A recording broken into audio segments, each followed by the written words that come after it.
Welcome to the Public Access Podcast, the podcast on the Rusty Diamond Podcast Network. I am here with my special guest, Craig Sotkovsky, and I feel like I fucked that up. Did I fuck that up? No, you're the first one that hasn't. Okay, all right, yeah. I'm trying on that. So, welcome to the show. Welcome for whatever. Welcome here. Welcome for being awake.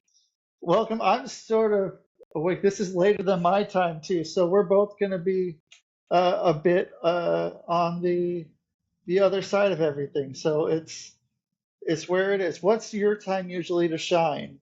If you have a time that's like your time where you're in the zone most of the day, when is that? Honestly, when I'm up, man. Okay. It's when I'm up, man. Yeah. Huh. It literally took me 2 minutes. To roll out of bed and get to your office, your whatever it may be. This is it. This is my paradise. This is right. Yeah, this is my paradise too, man. It's not a bad deal. No, it's not. It's our office. It's kind of being a digital nomad. Being a digital nomad is the way to go. Seriously. Yeah. I mean, it wasn't something that our, guidance counselors back when we were younger told us that we could do as a job. That wasn't. They're not saying, hey, you can go and be a digital nomad and travel around the world and still work and not have to be in any one place for a while. And here we are. So, fuck you, Dick. So that was the guy's name. They didn't know Yeah. They didn't know anything at the time. Right. So, yeah, I mean, yeah, it's crazy. It's crazy that we're able to do this, and what a time. And so, Mexico City. Was that the idea for the destination, or was that where you found yourself going? No, I'm actually in Merida. It's Mexico City time. I'm in Merida, Mexico, and I used to live here. I raised my daughter here, actually. Whoa. In 2009 to 2015. Oh shit. Yeah, I had a couple restaurants down here. So 2 years ago, 2024. Yeah, I had my best friend, my daily phone call, my mentor, and my attorney. He passed away, and it kind of rocked my boat a little bit, and because it was unexpected, and I was going through a divorce at the time, and I had just sold my farm, and I was going in a different direction, and I was like, you know what, man, let me just go back down there, because I was supposed to get knee surgery. And a whole bunch of other things were going on at the same time. And I came down here, and I was like, yeah, right on, man. Yeah. Not a bad deal. Yeah, no, not a bad deal at all. It wasn't a bad deal, and it's close to the United States. I like to bounce real quick, because I have business. I have business there. So where was your farm? I was in Rennes, Georgia. Okay, what brought you down to Georgia? How did that happen? So I went back to Georgia after leaving Mexico. I was going to launch my book and my speaking career. That was in 2015, and then when I got to there, 2016, I was sick the whole year, and 2017, I was diagnosed with a malignant tumor in my lung.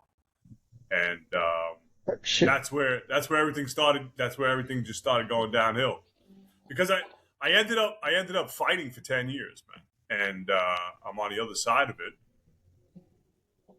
You're on a busy road, right?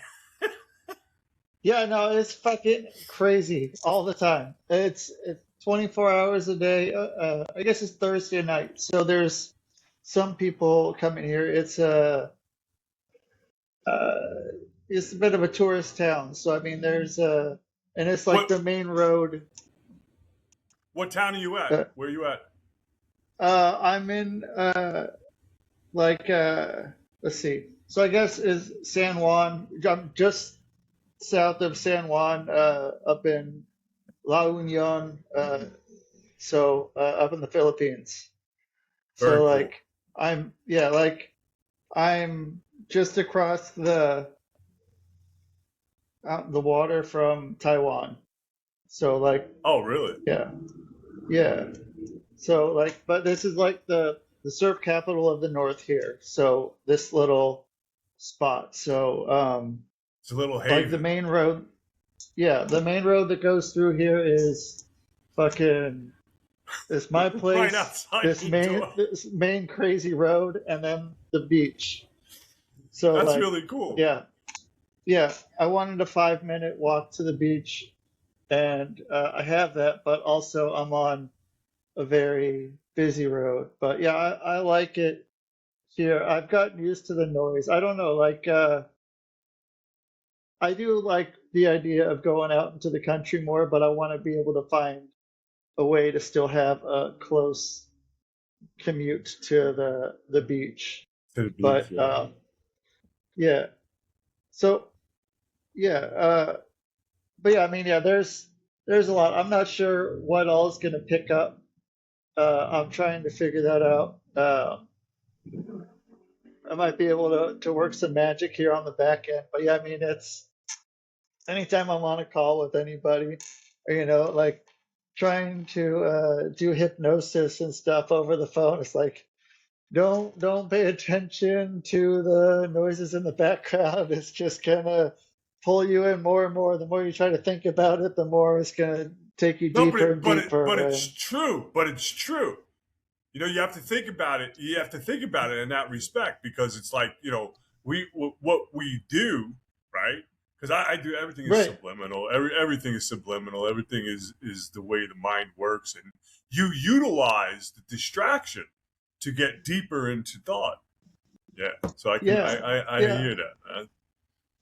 yeah. No reason to try to, you know, go upstream with it. Just, point your feet downstream and fucking float on down. Don't try to go against it, man.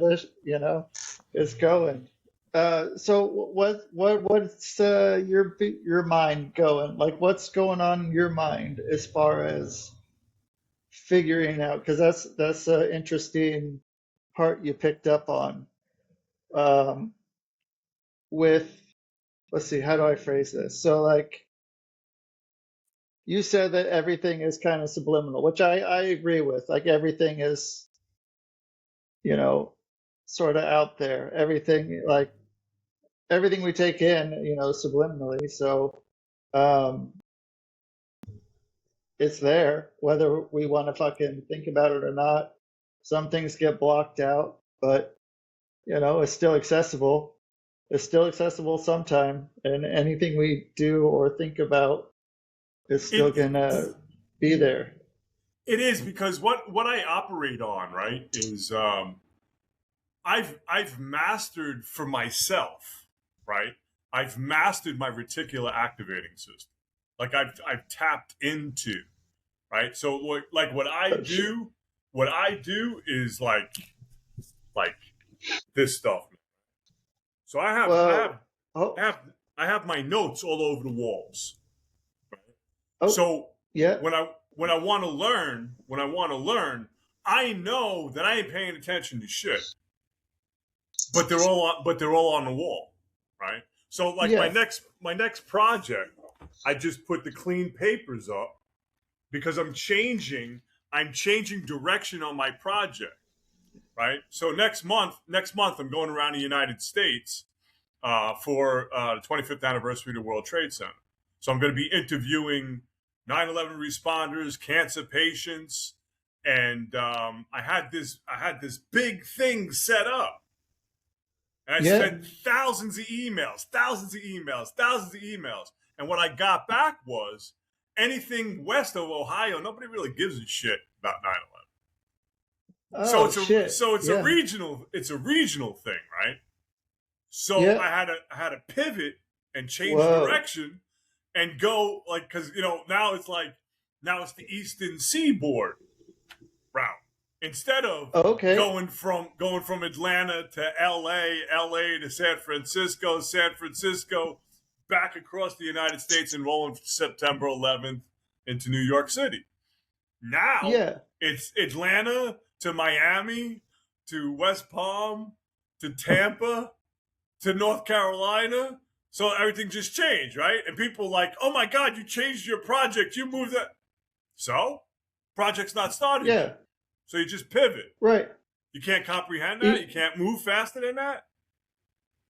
Yeah. Even if the project has started, the project can still pivot. Exactly. It's still the project. You know? It's still the project. So it's the main focus is still there. Right. Yeah. So I had this map across the wall. I had all the cities laid out. I had each time, every day, what I was going to be doing, create a content, edit. Like I had it all laid out. Oh, well. Now instead of horizontal, it's going vertical. No big deal, man. Up Change, and down pivot. the 95. Yeah. That's exactly it. I was going across Route 80. Oh, okay. And now I'm going 95. I'm just like, Route 80 was fucking crazy. I took it from, I moved from Salt Lake City to Connecticut. And I was going to Salt Lake, too. I was stopping in Salt Lake. Oh, yeah, right there on the 80. And, but yeah, I mean, that's a fucking crazy drive through there. And it's all just, I think I ended up going off of 80 for a while because I didn't want to stay on it. I wanted to go to like, do you go to any of those fucking places in the middle of the country, or is it, I haven't been. I haven't been. I used to have a ranch in Fort Laramie, Wyoming, and how'd you like Wyoming? I loved Wyoming. I loved Wyoming. Yeah. If I moved back to the United States, I would definitely pivot and go to Wyoming just for the corporate structure. Just for the corporate structure and the landscape is just beautiful. Yeah, I think that was the place that I don't know. I went through there and I was just like, I went out there a few times. I mean, it's pretty close to Salt Lake City, so I mean, I saw part of it, and then whatever I drove through. But I mean, and I went to a park up there, and it's fucking amazing. Like, and then with the corporate structure for that, like, that's the fucking place to be. But it's one of those. I don't know. The millions and millions of people listening to this are all going to go out, jump in, and go move to Wyoming right now. But I mean, that's the place. That place is great. You got hot springs there. You got wide open space. Like, I don't know. It was cool. The people were really nice. And I don't know. It's something. So, okay. So you're going up and down. You're pivoting. You're going up and down 95. Are you a regular traveler up and down 95, or what's your? I've been up and down 95 so many times, right? So like, yeah. So I was going from Fort Pierce, Florida, to Atlanta, right? For one particular time, I was going. We had 2 hurricanes in 3 weeks that wiped out our real estate portfolio. So I was going up and down so many times where I had to actually pivot 2 hours just because I didn't want to see the same fucking cow. Yeah, I was going. Understandable. It was insane. It was insane at the time, man. Because you take 75 through the middle of Florida, right, or 95, right up the coast of Florida, and it was like to get to Atlanta. Right, it's 75, but I was going up and down so many fucking times to pick up material. And it is a fucking, I think it was like a 8-hour ride or some shit. I think it was like 8 hours. And I would pivot for 2 hours. I'd go in the opposite direction up 95 just so I didn't see the same fucking cow. And right. it, Do it, it was do crazy. But I used to drive from New Jersey to Florida all the time, all the time. whoa. Yeah, it's like 1,200 miles all the time. Where I got it to like 15 hours, man. It was crazy. It was How crazy.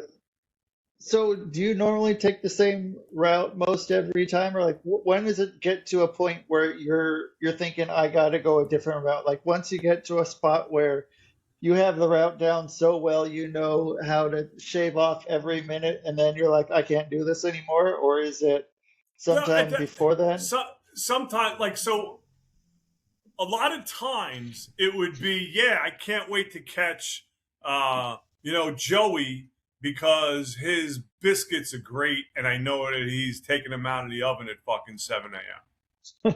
So I'd be there, Okay. I'd be there Yeah. 900 miles to make sure I was for the biscuits, shit like that, like crazy quirky shit. Yeah. No, stuff like that never bothered me. I love driving. I love traveling. You know, So um, are you yeah. mostly driving, you're not flying, or do you I, I do a I little wasn't both? I wasn't flying because I had lung cancer, and Oh it shit. used to fuck my lungs up every time I would have to acclimate to the altitude. Oh, no Yeah, shit. Oh, I that realized makes how sense. sick I was Yep. because when I was flying before they took my mid and lower lobe, my right lung out, I was flying and I used to have this pain in my chest all the time. And Whoa. then when they took my lobes out, I no longer had Yeah. the pain. I no longer had the pain. Whoa. Yeah, that was Okay. crazy. That was crazy to me because Holy shit. I remember Okay. the first time. I remember the first time flying after, right? And it was like, oh shit, I'm gonna have that pain again, man. Fuck. And then I Yeah. didn't have the pain, and I was like, oh, that's why. This shit was wrong. And then, I mean, that's got to be life changing. And so now, I Oh mean, yeah, that's, yeah, extremely I life mean, changing. like everything's life changing. Uh, Well, and so, I've had so many pivots, right? To where right. like there's no emotional attachment to any of this shit. I'm just waiting for the next experience. Yeah. And, I mean, yeah, I mean, if you can't pivot, like that's gonna fuck anyone. And I mean, so many people are afraid to pivot and so afraid of what's gonna happen if they pivot. Um, I'm afraid of the they shit that's could, gonna I'm afraid of the shit that's gonna happen if I don't pivot. right. Yeah, just like it's not, not wanting to admit that things can pivot. Or, some people will think that they're wrong and they don't want to admit that they're wrong. And, if they're I fucking made a right. career on wrong. Yeah, me too. And that's, it's being adaptable wherever to be able Okay. to move and get to the next spot, the next place down the road. I And just did a so you're talking video. to, Oh, go ahead. go ahead. There's like no, there's like a delayed gap, and we're like seems Yeah, like we're talking over each other. I do Because that we anyway. are thousands of miles away from each other. This is what I Yeah, love about what we do. big fucking ocean away from each other. And yeah, I mean, I remember talking to someone when I was back in the States, and it was, talking with people in Australia or, somewhere over here in, Southeast Asia. It was, yeah, if I had them fly out to me or whatever, it would take them, probably at least a day of travel each way. But now I can, have them instantly. I can have you on instantly. Uh, but we have to do some weird fucking hours, but it's not that weird. I mean, it's No, 9 o'clock. It exactly. would be like, 6 o'clock or something back in the States, but that wasn't too bad. Like, it's a lot better than having to be like, okay, the only way we can do this is if we fucking travel and meet somewhere. You come here, I come there. We meet somewhere in the middle, or yeah. Now it's just like I fucking hop on a call and get right to everything. And so it's pretty cool. I've been a big fan of this, and it really opens up a lot of different different ways to do shit, and pivoting again. Doesn't have to be sitting in a radio station or something with having to hit the you know button to drop it for a minute if you say fuck a few times, and you Yeah, can you can do that's whatever you want. that's It's true. yeah. So what's kind of, you said you stopped for biscuits. What's kind of your other places that you go? Like if you got a biscuit run, like you got a place you got to go, something you drive a crazy distance for. I don't know if crazy is the right word, but No, I know, I something. understand. Like I would break out, like we would drive, I don't know, 2 hours for fucking really good pad thai. Like Okay, yeah, we used to be that kind of quirky family. We would just yeah, road trip. Let's go to fucking Easton, Tennessee because they had they had something. There was something there, right? But it was like you're yeah, there for an hour. You drive 4 hours. You're there for an hour. You turn around. You come back. Fuck it. It was a day trip. yeah. Yeah, So I was like that shit like that. like the spur of the moment then, or was it like Oh, it something? used to drive my ex crazy. It used to drive her Sure. fucking crazy because I'd be like, "Hey, let's go for a ride." Yeah, and it's like, well, I need to pack everything. I need Yeah, to no, go and no, get it. exactly, exactly. She used to be Yeah, like, I yeah. got to Like, pack. I no, have to we'll have just my go. stuff with me. Yeah, we'll be back. Don't worry. Just hop in the car and let's go. Yeah. Let's fucking do miss this. that. I miss that more than anything because where I am now, it's kind of like I'm in Merida, Mexico, so it's kind of like an insulated city. Yep. We're 1,000,003 in the middle of the jungle, but Wow. I'm like 30 minutes to the beach, right? And Okay. what I did is I this is the first time in my life that I don't have a car because I Uber Oh, everywhere. I Uber okay. everywhere, man. Cost me $3 to go Yeah. from one end of the city to the other. I was like, why even buy a car? Why pay for the insurance? Why have the upkeep? I just bounce around on an Uber. And if I need to go someplace where it's far, I just rent the car. It's $50 a day. You Yeah. know? That's a hell of a lot cheaper than a car, and then you don't have to worry about it. And, it's kind of the same thing here. They got these fucking they call them tricycles, but it's like basically like sort of like a sidecar on a motorcycle, and you hop in those, or they got these things called jeepneys that were like they look like what uh they started out as like these old jeeps that we left here during World War II, Okay. and then they just made them into vehicles, and they're like little mini buses, like you probably fit like maybe 10 people in there, maybe a little more, and ride around on those. And I mean, it's like fuck, uh, 15 pesos to ride one of those, which is not a lot of money. Not, I mean, it's pretty fucking cheap. And then What is it? even What is the peso to dollar ratio? shit, I don't even know right now. It's let's see. Like, is Let it me like a figure this out. 1 to 3? Oh no, it's let's- so let me figure this out. Um Because we're so 17 to 1. pesos 17 to 1. Yeah, dollar to peso, Mexican peso. So okay. So the USD.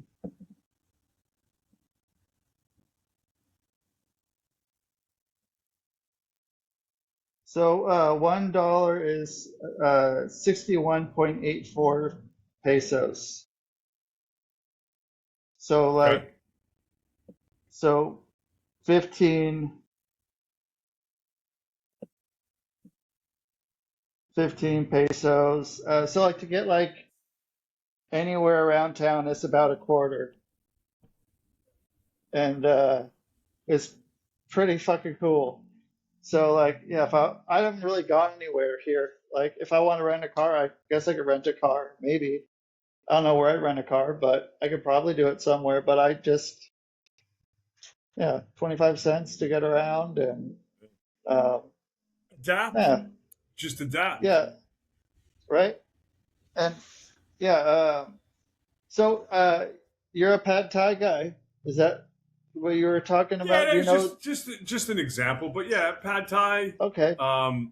I love Thai food. I love anything curry. You know, I Yeah, had a couple Indian restaurants. I had a Jamaican restaurant, and it was all based off of curry. you ran that, you own them or whatever, Oh yeah. like, or you went to a, I was the guy. No, I was the guy that started, an Indian restaurant in the middle of fucking Mexico. okay. I left the So United States to open up a bar restaurant because that's what I wanted to fucking do at the time. so were you running it, or do you just own it, or what were you doing No, during fucking it? own it, run it, cook it, Were everything, man. Put you, everything in. so, sorry, you're cooking Indian food? Oh Uh, yeah. okay, shit. All right. My How ex-wife, how did my that? ex-wife was Gujarati. Oh Gujarati shit. Indian. Okay. Yeah. Cool. All right. So then you had did you cook with her? Is that what would go on, or do you watch her, or She just didn't cook. She didn't cook. No, she didn't cook? I've always had a palate for curry. And Okay. I cook, and then like now I love just cooking for like a few people, right? Yep. Not the restaurant shit. I don't think I do that anymore until like my daughter was like, "Hey, you know what? I want to open up a restaurant. Let's work a restaurant." I would do it. But other than that, Okay. because you have to have the whole family invested in it. It has to be like a family thing. And at the time, Yeah. my ex, she didn't give a fuck about the restaurant. She Yeah. really did. Understandable then. Yeah. So then you were there all the time. All the time, Uh, and she was taking care of my kid, and I'd make sure I was home for my kids, going to sleep and reading the bedtime stories and shit. Yeah. yeah. Okay. We ended up getting a TripAdvisor Excellence Award for a fucking little curry shop in Merida, Mexico. It was pretty cool. In Merida. Okay. Uh, so what brought you down to Merida, Mexico again? How did that So, come like, about? we were always in real estate, and we were in Cancun at one of those fucking ridiculous resorts. And Yeah. we were walking along. We saw this real estate thing for beach property, and we just sold a shit ton of property, so we had extra cash. And walked into the guy, and he's like, "Yeah, come on, let's go tomorrow. We'll fly you across. We'll fly you across, and you go take a look at. We'll have some lunch. You take a look at the property, and it was like a whole. It was a whole deal where it was like, they flew us across on a private plane, and then they're circling Chichen Itza, doing a whole fucking tourist thing, and then we landed in Merida, Whoa. Mexico, and we went out to a place called Sisal, and it was amazing. We were like, holy fuck, beachfront property, $100,000. It was like the size of a football field, and it was like, holy shit, this is great. Well, it was fucking swampland, right? It was basically Okay. there was nobody out there. There was no infrastructure, nothing. We were like, cool. Now, Yeah. now those lots are $1 million each. I mean, Oh. yeah.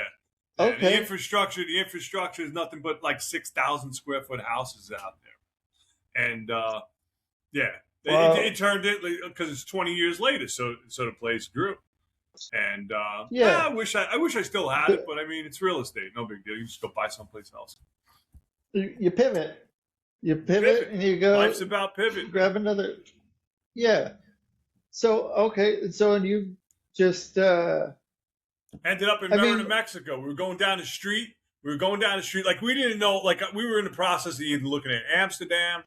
We were in the process of Uruguay at the time. We didn't know where we were going to go, well, and we were like, holy shit, man. So down here there's a lot of like windows and doors, like they're going down the street. And this guy had his double doors open, and interior there was a fucking interior courtyard that was like amazing. It was just beautiful. Like, holy shit, that's behind these walls. So we like, yeah, okay, cool. Yeah. So we bought the property out in Sisal, and we pivoted in 2000. So the market crashed in 2008 on my birthday. In January of 2009, we packed up and we were moving to Merida, Mexico. Okay, and so you've been in Merida, Mexico since 2009? 2015, I went back to the United States to launch my book and speaking career. Okay, that's right. Yeah, launched my book and speaking career, and I fought for 10 years to battling cancer. Okay, so all right, so you were in, so from till 2025, you were in the States. 2024. Doing 2024. I was in 2024. Yeah, okay. Okay, and so, all right, and so you got into the speaking tour while battling cancer. Yeah, yeah. I became a Les Brown Power Voice speaker in 2020. How did that come about? Like, what is that? I'm not sure what that means. You know who Les Brown is? No, I don't. Oh, he's one of the biggest motivational speakers. Am I going to get a bunch of shit for this one? No, not at all. He's one of the biggest motivational speakers on the planet, right? And and yeah, one of his epic speeches was at the Georgia Dome. He spoke in front of like 85,000 people, and holy you could, shit. And yeah, because when he talks, he fucking commands an audience. Man, this guy is so powerful, and he's like 80 something years old now, and he's still out there, man. He's still out there being. He's the godfather of greatness. This guy is just extremely cool. And 2020, I was getting a surgery a month, and in between that, I was getting like a procedure, man. Oh yeah, my body was just falling apart. I was dying, and he heard my story. It was funny because we were on the balls of our ass. We sold everything for the like fifth time. Already went bankrupt, and we had sold everything, and I had enough money to make the first payment of this course. Right, so I made the first payment. Didn't know where the second payment was coming, and in between that, he heard my story and was like, "Fuck it, I can give you a scholarship." And I was incredibly grateful. And you know, he'd structure everything for this whole class and everything, right? And then it was like, okay, Craig, you do this, and this, and your life will change forever. And then go into the class and structure all of this and everything, and the whole class was structured around the end speaking, right? And we spoke in front of like 30 or 40,000 people online. And it was an intense experience. And I was going through all these surgeries and shit, fucked up on stoned on pain meds, and just became a Power Voice speaker because it was the Power Voice Summit, right? That we were speaking at. And I became a Power Voice speaker for Les Brown. And that's one of the, you know, it's like, but I used to speak at convention centers fucking 15 years before. Right, because what we were had speaking on then real estate finance, creative note creating. Okay. Yeah, and so it was an entirely different thing because as I was battling cancer, I had this huge identity fucking crisis, man. It was like I didn't know who I was because I felt less than. Because here I was, you know, I was at the top of my game when I was at the convention center speaking, and here I was speaking again for Les Brown, and I was I didn't know where my light bill was going to get paid. I didn't have any rent money. I was fucking dying, and I was having a crisis of who I was because I have this beautiful kid, I have this beautiful wife, and I felt like a piece of shit, man. I couldn't get out of my own way, you know, because it was everything I thought. I felt less than because I was battling all of these financial burdens, these physical burdens. And now I'm on the other side of it. I'm divorced. we're becoming friends again. I mean, Yeah. everybody goes through shit. I have an amazing kid. She's actually studying at Oxford now, and and Whoa. she's Georgia Tech, and I'm just like this proud fucking father. I'm great. That's her picture up Okay. as up there Yeah. as a child, and I think you got it. me.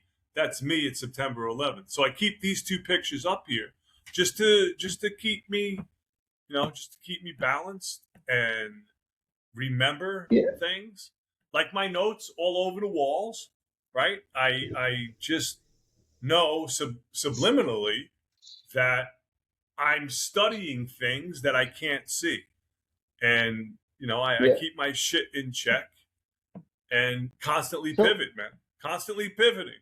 It's always pivot.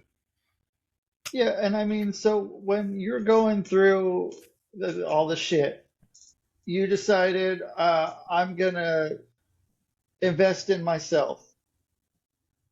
I started Uh, studying. I started studying. I started studying epigenetics because I was on. I was all on right. morph. I was on morphine, Dilaudid, Percocet, Percodan, fucking 2,400 milligrams of gabapentin. I Oh had nerve shit. damage. Fucked up. I was just completely fucked up. My body was falling apart.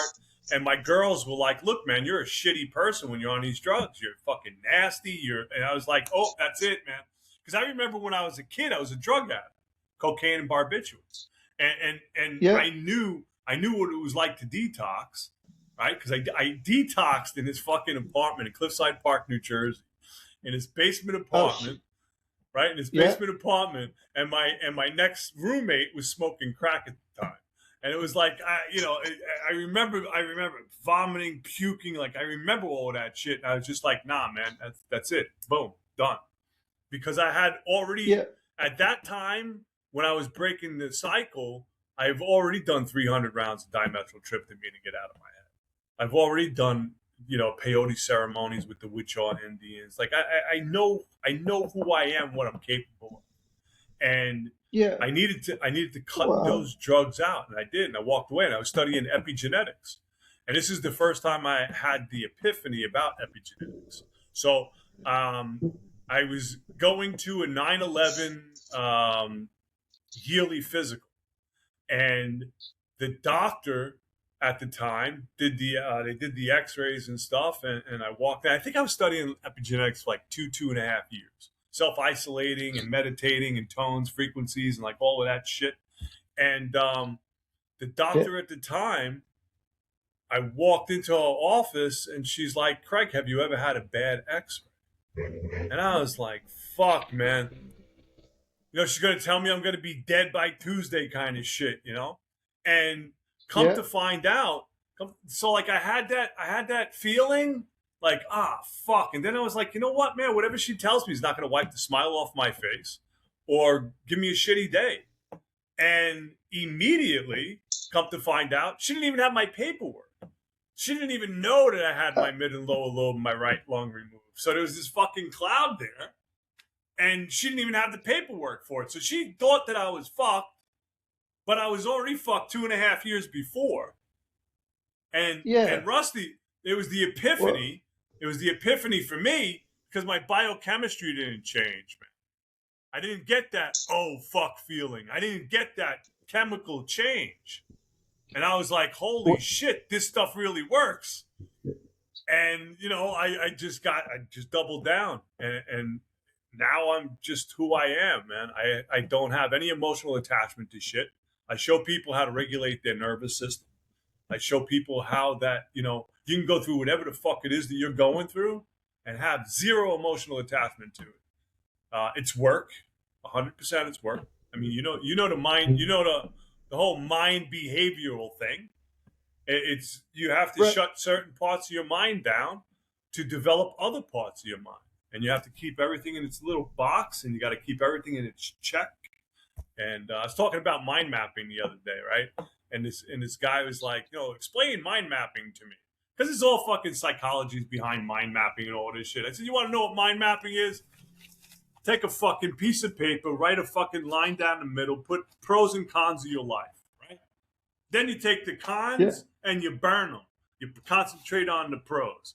And then you have what you need to do and have to do. Everything that is imperative and now you have to do it. You write those out, you cut the fucking paper, and you burn it. He's like, that's mind mapping? I've never heard of that. I was like, they have so many fucking different phrases and technologies and what you're supposed to do and how you're supposed to fucking do it. Break it down to a caveman. And that's how I explain NLP to people like a caveman.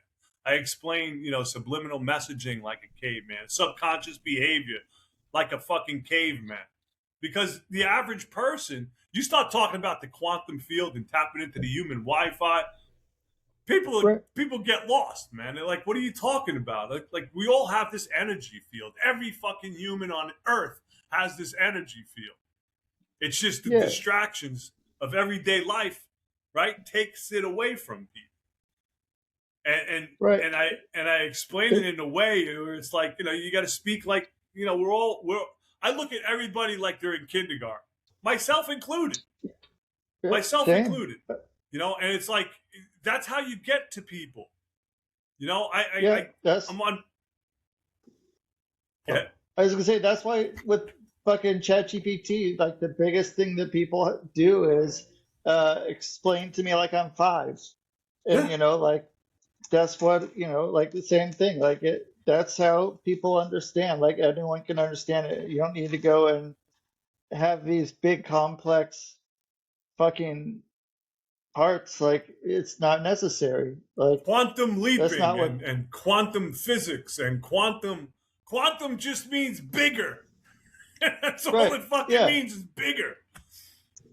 Yeah, you'll get there at some point if you want to, but here's what it is now, and that's how did you figure that was your lane? Was it just like that? That's how you learned? That's what worked for you, or it was just trying to be able to make it so everyone can understand it, or something kind of in the middle of that? So Joe Dispenza talks about how he teaches people, and he knows that people get it once they know how to explain it.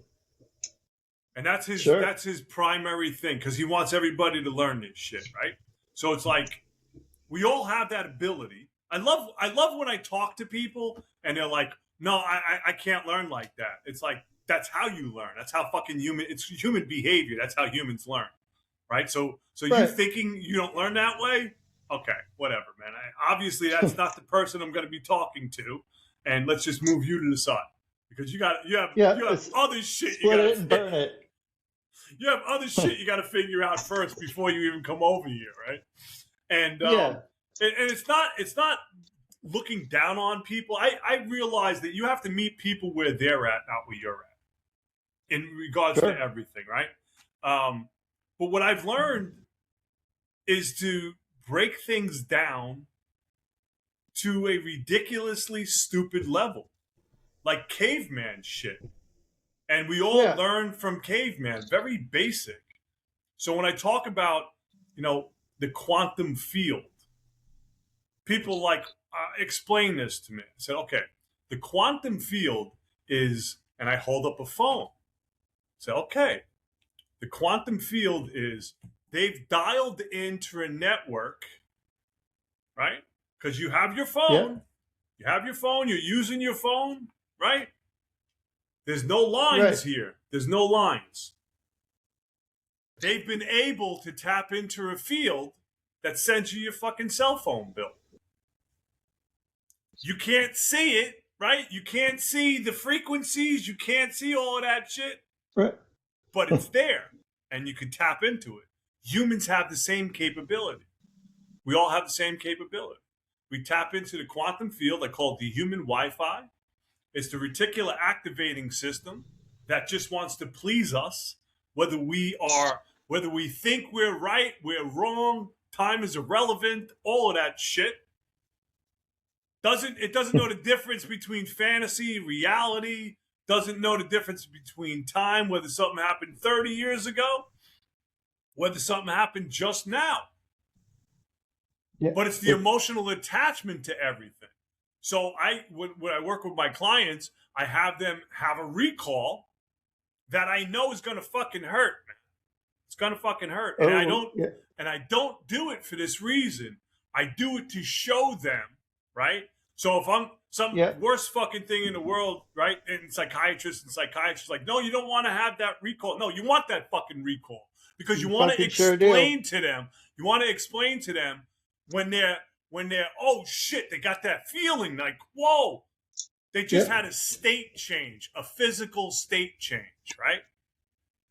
Right. And just what's with going to be your harder mind. than that? Just with your mind.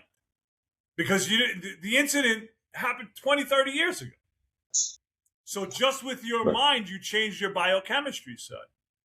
And I say exactly right. Is that right? You changed your biochemistry set with your mind. Is that correct? Yes. It's really shitty feeling. People break down, cry, and all that. Understandable, right? It's your experience. However, that being said, you can change it for the good. So when you have that recall, there's no emotional attachment to it. Your biochemistry set doesn't change.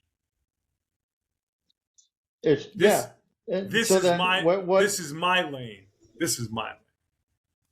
Yeah. So I mean, then how are the people reacting when they experience this? I mean, are they just sort of sitting there like you see the gears turning, but nothing's really happening, or are they having like the aha moment right there, or right there, man? It's the aha moment. Yeah. As soon as they have the aha moment, I got them. Because when they're coming in really good and everything, and then I give them a recall, and they're like, "Fuck." You changed, right? That physical change. You understand that? All right. Now let's work on the change permanently. Let's work on that fucking permanent change. So instead of the adrenaline and cortisol that we're tapped into all the time, right? Now you're tapped into that serotonin and oxytocin. It feels good, right? Feel good chemicals? Yeah, let's stay that way. Why the fuck would you ever want to go back? That's a great fucking question. And other than comfort and being afraid to pivot. Well, the comfort zone, we all got to get rattled, man. And I think for me, I think the rattling was consistently being told I was going to be fucking dead. I should have been dead. I had a knee ablation, right? So I got a biopsy for my tumor in my lung. Right? Yeah. It almost fucking killed me.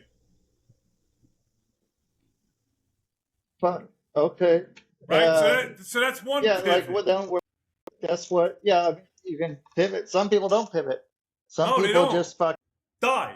Get Some people just comfortable fucking die. Yeah. That's it. They get comfortable and they die. Yeah, that's it. Yeah. Because they're stuck in that. And look, man, fucking battling cancer is devastating, right? Because it fucks you up emotionally, physically, financially, like everything. Cancer will take everything from you. It'll take your friends, it'll take your family, it'll take everything from you. And that's something that I've had to isolate myself with. That's something that I had to tap into me. I had to tap into that shaman side, And people are like, oh, you call yourself the shaman from Jersey. That's arrogant. Shaman just means fucking healed, man. Shaman just means you've healed yourself. So back the fuck up. Like I'm a knucklehead from Jersey, if anything, right? So it's like, Yeah, I mean, if someone's gonna tell you that, fuck them. Like what you do. I had one dude tell me that I would never be on his podcast. He's a spiritual guru. Yeah. I would never be on his podcast because I talk about psychedelics. And I was like, good. Fucking good. I don't want to be on some piece of shit podcast because you're not teaching anybody anything. You're not teaching anybody anything. And I understand the states that I tap into. I can do that with my mind. 1,000%. I can sit in meditation for 6 fucking hours and be as high as I possibly can get. However, I like the cheat sheet. I like to blast off and go into a different reality for 10 minutes. And it's there. And it's there. It's an option to how to do it. And it gets the same result. So, why the fuck not? And was that something that was uh, kind of always going back, or was there like different reasons for No, I was going to always going psychedelic? back.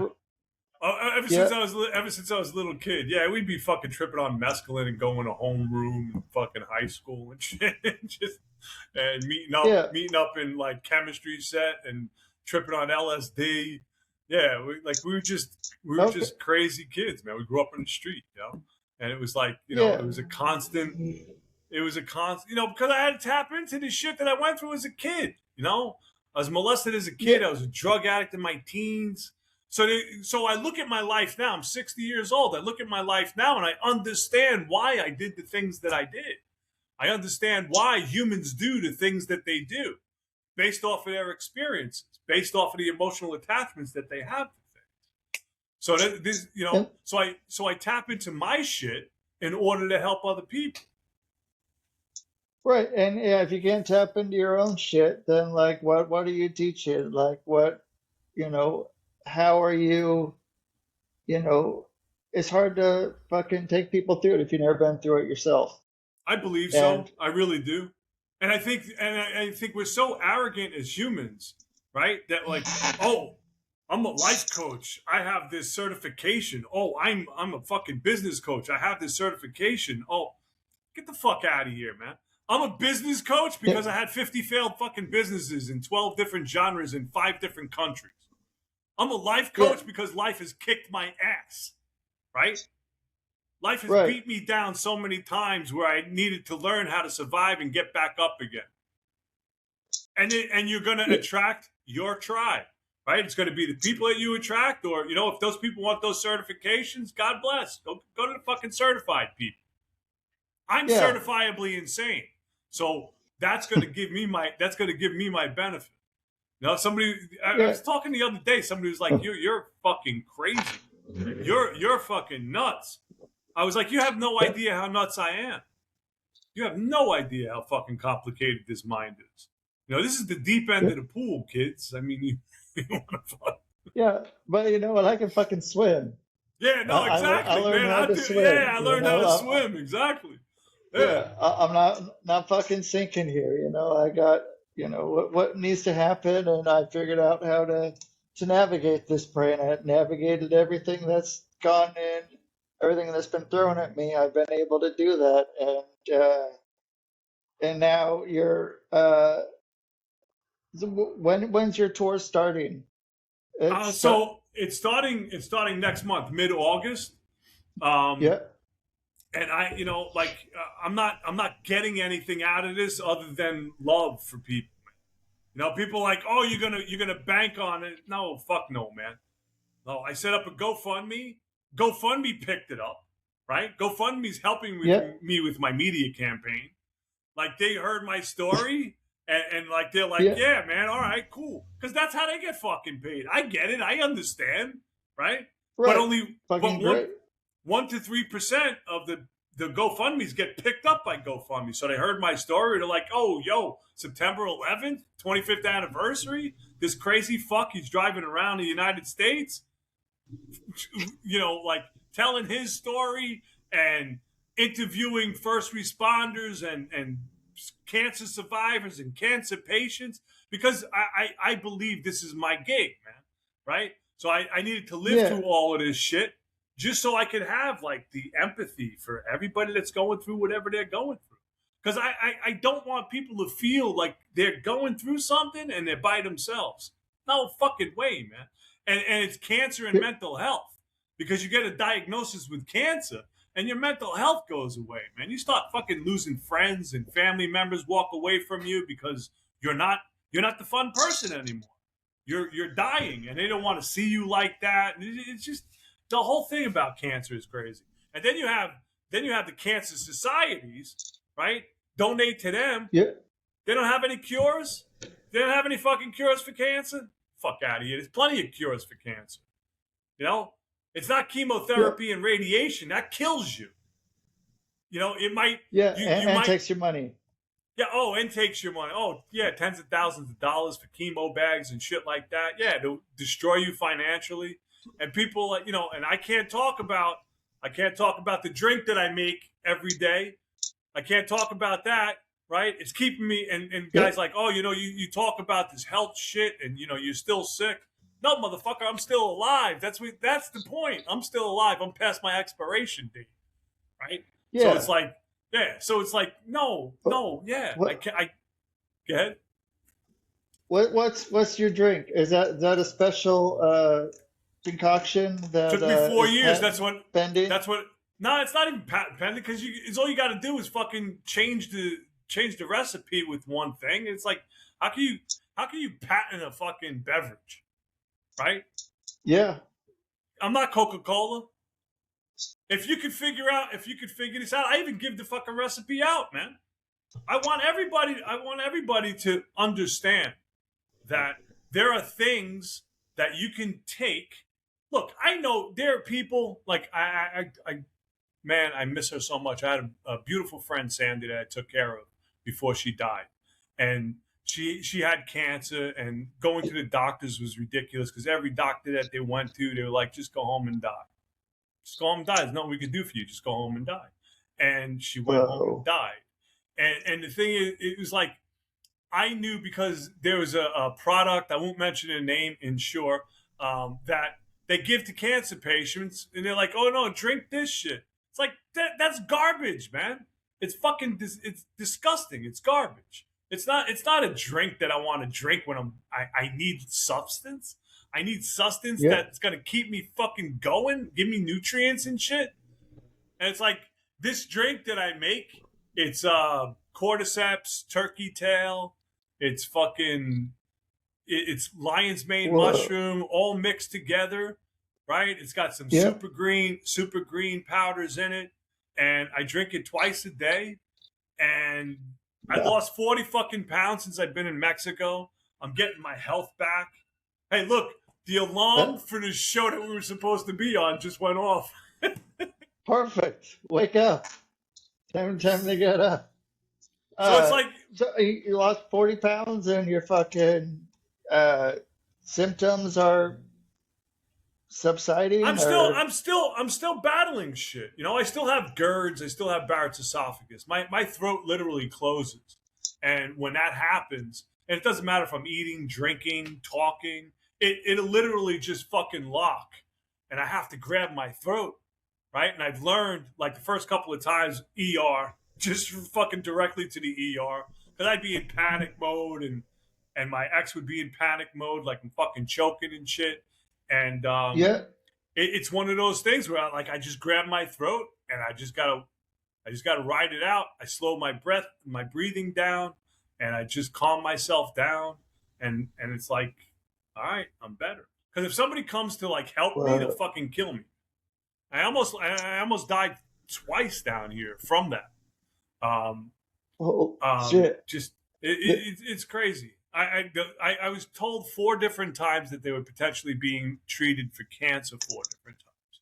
Twice for male breast cancer, and they weren't correct. It was they took lipomas out of me. They took like 20 lipomas out of me.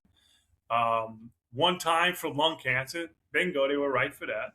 And then the last time was in 2024. I had my, I don't know, 18th knee surgery. Like 13th or 14th, I can't even fucking remember.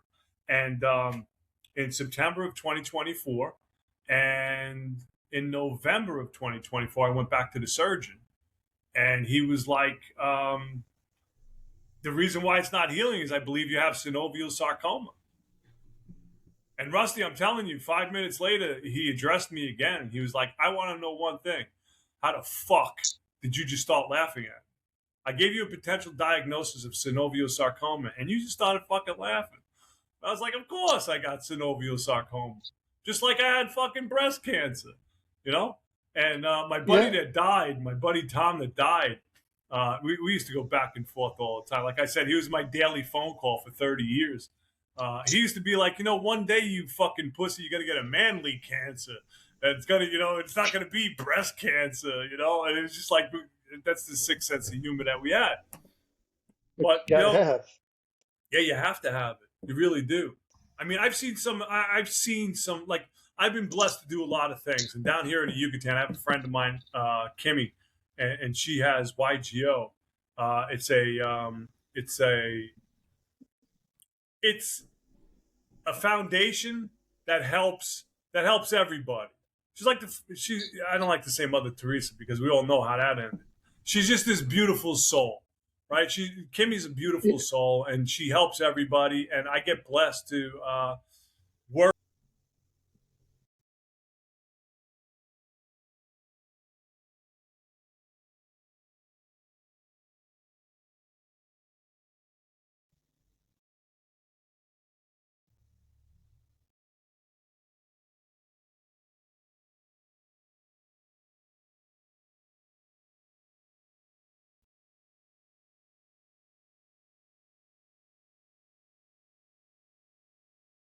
Yeah,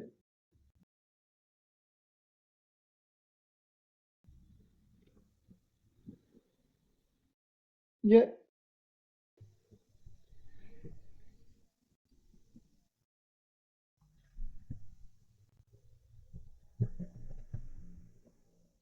yeah,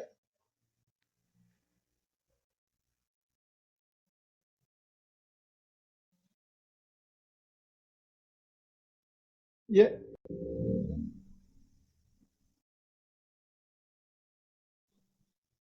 yeah. I mean, just changing that, like,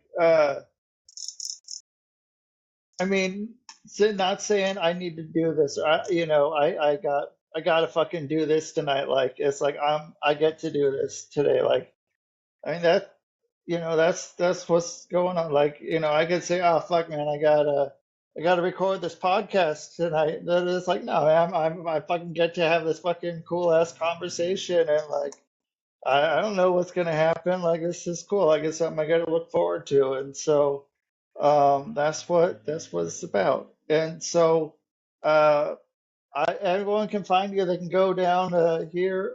Where are people finding you? What do they do to get a hold of you, to do work with you, get the GoFundMe, go to your engagements, uh, do whatever.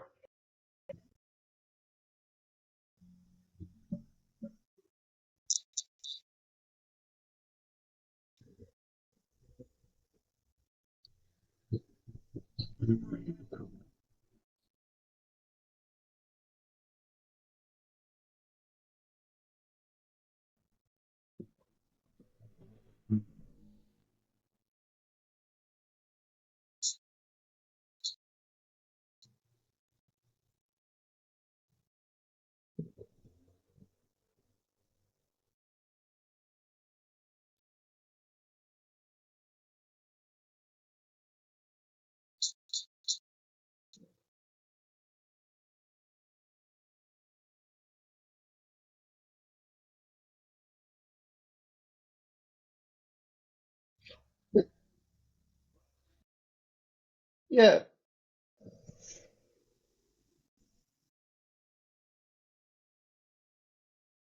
yeah.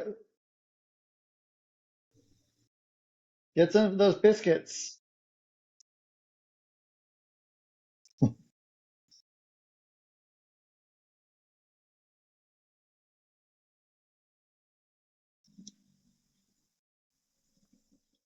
Yeah, hell yeah. Yeah.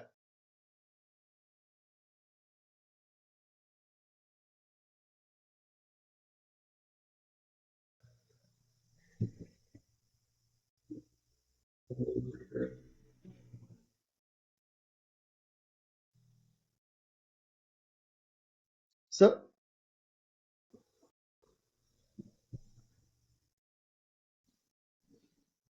well, and then you're already there with what you're doing when you're working with people. A lot of them, like you're saying, are holding on to that spot, uh, that moment of whatever that they've been holding on to, and then you get they're talking, and yeah, like that you watch it change immediately. You watch it change from the, yeah,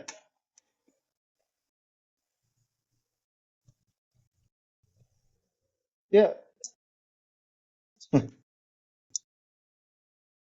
yeah,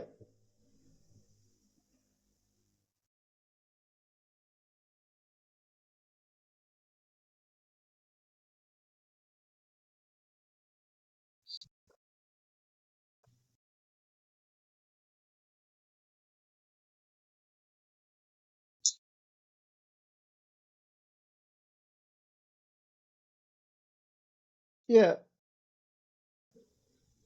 Yeah. Sounds like a fucking great trade. Uh, yeah, cool. So, Craig, thank you so much for coming on here and getting up early before the alarm and just fucking being there. So, I appreciate it. I wouldn't have been up at fucking starting this at 11 o'clock. So, however it worked out, I'm glad it worked out. And yeah, yeah. Well, I'm excited to hear how everything goes and.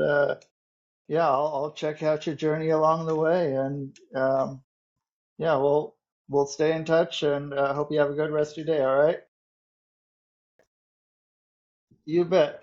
And yeah, thanks everyone for being here on the show. Check me out, rustydiamond.net, all that shit. And that's the show, man. You know, all that shit. That's all you need. There's not a lot to it.